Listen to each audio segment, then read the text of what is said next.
Nah ini harus dibuka dulu kalau memakai. Tetapi kalau ini belum terpasang, dipasang dulu baru dibuka. Ya baru ya ininya dipasang dulu. Nah untuk mengencangkan dengan alat regulatornya ini, kalian mungkin membutuhkan kunci Inggris, kunci yang bisa diatur ininya ya. Laki-laki pasti tahu, yang perempuan zaman now pasti juga tahu juga. Tahu nggak kunci Inggris? Tahu. Kalau saus Inggris tahu kan, ya itu buat masak ya.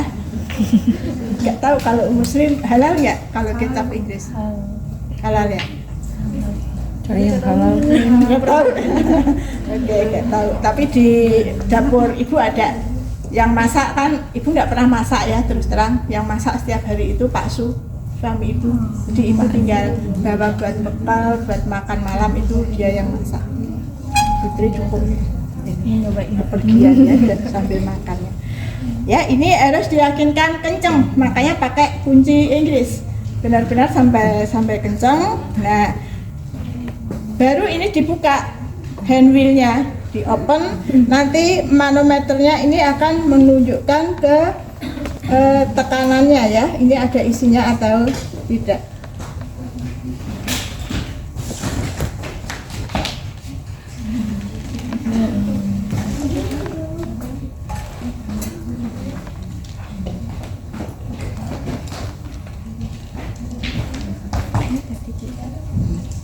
Ini tutup. Ini mestinya sudah terbuka ya, tapi harusnya tidak di nol ininya kalau ada isinya ya. Kalian ke PRS berapa nih? Maaf ya, maaf ya. Ya, jadi setelah ini terpasang, ini benar-benar rapat. Ya baru handwheelnya dibuka. Kalau handwheelnya dibuka karena ini sudah terpasang dengan rapat, maka belum ada aliran udara yang keluar. Ya, aliran udara keluar apabila ininya dibuka. Ya, berapa banyaknya oksigen yang mengalir itu ditunjukkan oleh si bola kecil ini. Ini satuannya liter per menit. Ya, jadi bukan tekanannya tapi liter per menitnya. Sesuai dengan angkanya ini disediakan 1 sampai dengan 15 liter per menit. Nah, ini apa? Ingat nggak? Tabung? Tabung humidifier ya. Yang isinya apa ini? Air aqua ya, aqua des ya. Nah, kalau tempat-tempat di rumah ya pakai air matang boleh ya. Terus ini port connectionnya yang harus kita koneksikan ke device oksigen yang sesuai dengan order dari medis. Nah, kalau misalnya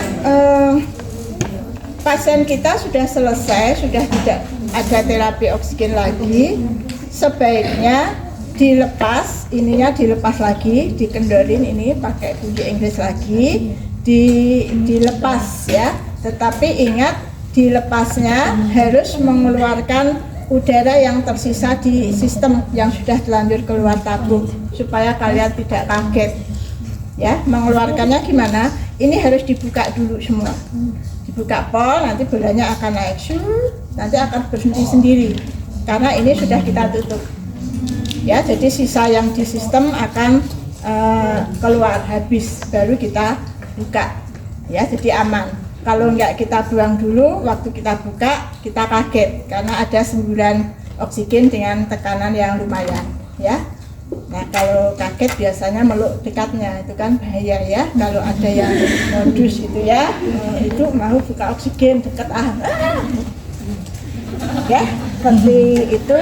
Tetapi jangan terlalu khawatir juga, nanti di rumah sakit ini biasanya yang memasangkan ini itu ada teknisinya ya. Nanti kalian bisa lihat, kalau kepepet pas dinas malam nggak ada yang bantuin lah, baru itu kalian bisa upayakan untuk melakukan sendiri. Kalau yakin, ya harus yakin. Kalau kalian ragu-ragu, lebih baik minta bantuan, ya. Ini untuk tabung oksigen. Ini yang paling sederhana, memberikan oksigen dengan fraksi oksigen yang paling rendah, ya. Ini ada beberapa ukuran. Ini sepertinya buat anak-anak, ya. Buat dewasa ada lagi ininya lebih besar, ya. Termasuk kateter kanula, ya, kateter yang bentuknya kateter tidak ada colokannya buat ini, tidak ada, tapi bentuknya memang benar-benar selang kateter yang nanti dimasukkan biasanya sampai ke belakang uvulan, ya. Itu ukurannya juga beda-beda, untuk anak-anak 8-10, untuk dewasa 10-12 gitu, ya. Tetapi sudah jarang, kebanyakan kita pakai nasal kanul, jadi cukup dimasukkan ke lubang hidung, ya. Ini bisa dipakai dengan kecepatan 1 sampai 6 liter per menit. Ini enggak dikasih 7. Kenapa enggak? 6 sampai 1 sampai 6. Hah? 1 sampai 6. Ini Liter bisa per menit. sampai 15. Ya, ini bisa sampai 15. Inhalasi ke saluran pernafasan, ya. Obat-obatnya apa aja? Obatnya ada 3 macam. Eliminasi. Ada mukolytik. Mukolytik itu berarti obat untuk melepaskan dahak yang nempel. Jadi kita pakai golongan obat mukolytik. Nah, setelah lepas perlu obat ekspektoran untuk mengeluarkan dahak. Yang ketiga, obat-obat bronkodilator. Dari kata bronkus, bronkodilator, dilatasi. Karena ini yang menyebabkan dilatasi, maka disebut dilator, bronkodilator. Ya, apa saja tadi obatnya?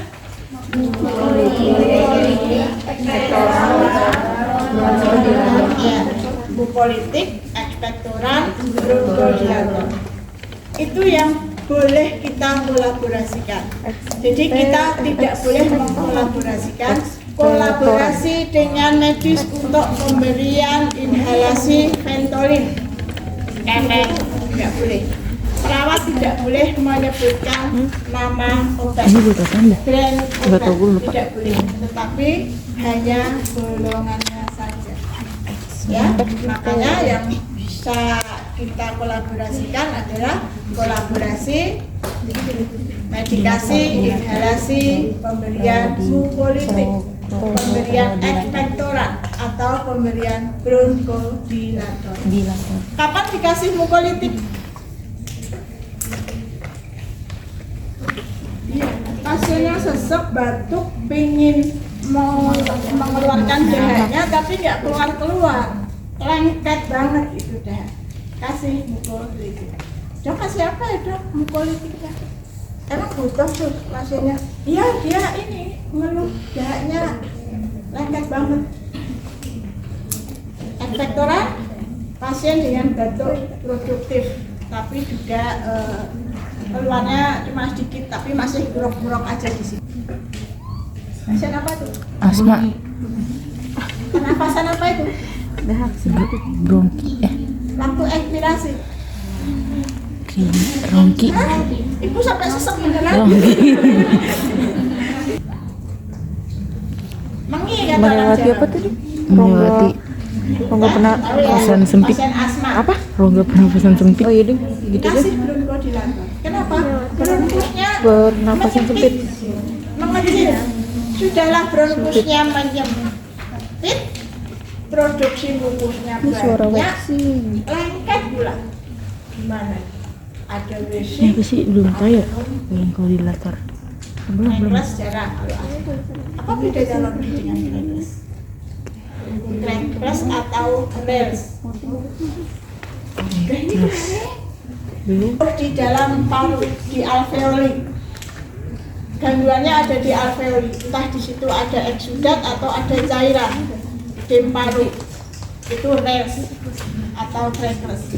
Tapi kalau sudah gangguannya ada di saluran, dari bronchiolus sampai ke bronchus itu bronki.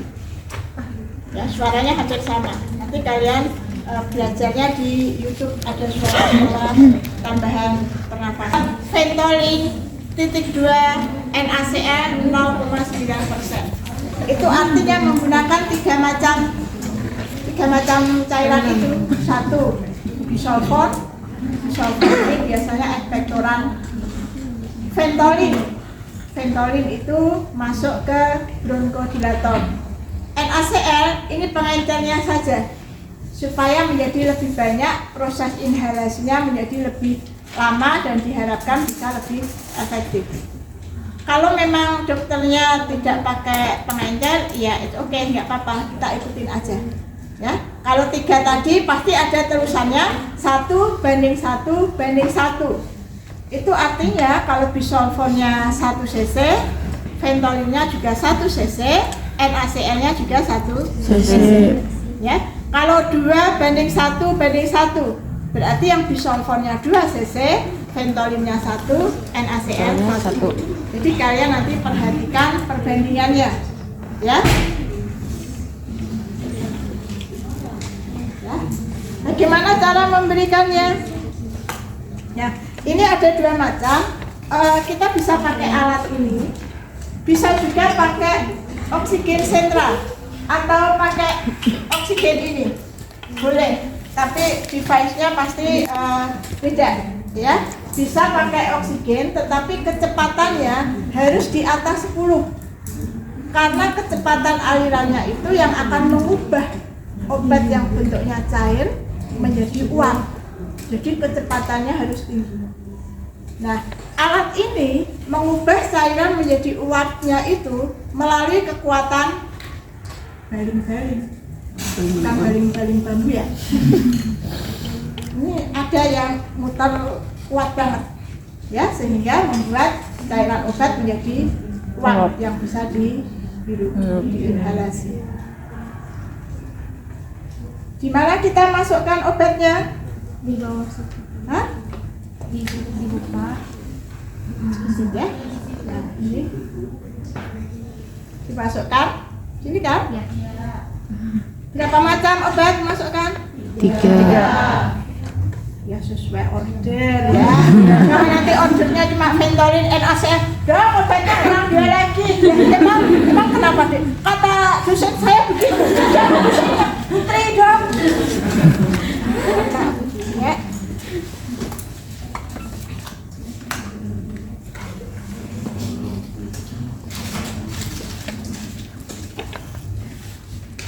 Bisa ambil. Ini apa coba ini? Plastik tinggal potek aja, tepuk potek, bukan diulir ya sampai lepas. Kecil, ya. Ada juga loh yang sudah praktek profesi nih. Ibu lihat ada bisulfon di meja pasien. Ini sudah dikasih tadi. Sudah Bu, bukan jam 10 jadwalnya. Ya Bu, tapi kita kasih tadi karena dulu sesek. Gimana kok kasih dienjerin dulu ya? Enggak Bu, langsung saya minumkan. Jadi diminumkan. Nah, kan biasanya bisa hanya Ventolin saja, ya berarti udah Ventolin saja kita masukkan. Perlu dikeluarkan udaranya. Orang mau dimasukin ke sini?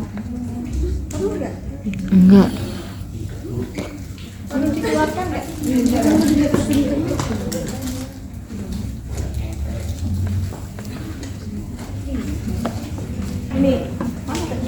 Ini tidak injeksi ke jaringan ya, jadi boleh tidak dikeluarkan. Tapi kalau nanti spuitnya misalnya spuit 5 cc mau sekaligus ngambil NaCl, ya supaya mempunyai ruang ya boleh dikeluarkan dulu ya. Tetapi kalau dengan NaCl seyogianya ambil NaCl dulu kalau memang mau dicampur dibuat. Supaya apa? Kalau ngambil ini dulu baru ngambil NaCl-nya, kemungkinan obat ini akan masuk ke kemasan NaCl ya. Jadi harus NaCl dulu baru ambil fenolin. Ya. Kalau mau aman satu-satu. Ini masuk NaCl masuk ya.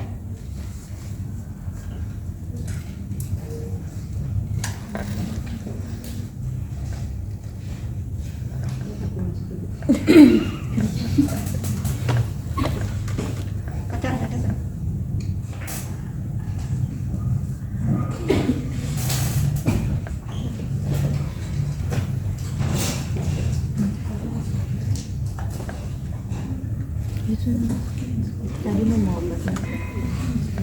Sampel tadi.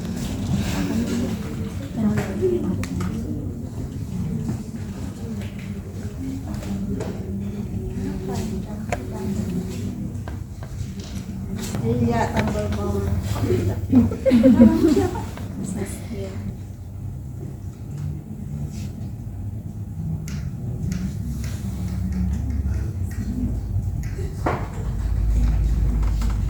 Ini ya, ini potnya sama yang di alat sama yang ini. Nah, sepertinya di lab itu ada dua macam alat. Yang satu omron, yang satu apa gitu. Nah, yang apa itu agak susah. Jadi waktu ujian osteotrofosi banyak yang nggak lulus. Nah, nanti sebelum ujian ibu akan cek lagi, ya. Ibu usahakan untuk ujian kita pakai yang omron aja. Terus Nyalakan. nyalakan. Ya, kalau udah keluar asap, baru cepat-cepat kita masak. Dihirup ya, nafas dalam. Boleh ditinggal? Boleh. Boleh ditinggal? Boleh. Boleh nggak? Terserah. Boleh. Mau tinggal kemana? Terserah Bu. Ruang rawat. Jadi di Budi Asih waktu itu ada kejadian di ruang perawat dahaknya pakai pot putung. Ya, kita temenin sampai habis. Itu idealnya SOP-nya. Jadi jangan dipasang. Pak udah ya, nunggu habis ya, saya tinggal dulu. Kalau ada apa-apa pencet bel. Itu perawat masa kini ya. Jangan ya, jadi harus ditunggu di observasi. Itu ya, nggak lama cek pernapasannya, kita cek sebelumnya pasien ini harus diajarkan untuk batuk efektif. Ya, bisa batuk efektif? Bisa. Iya.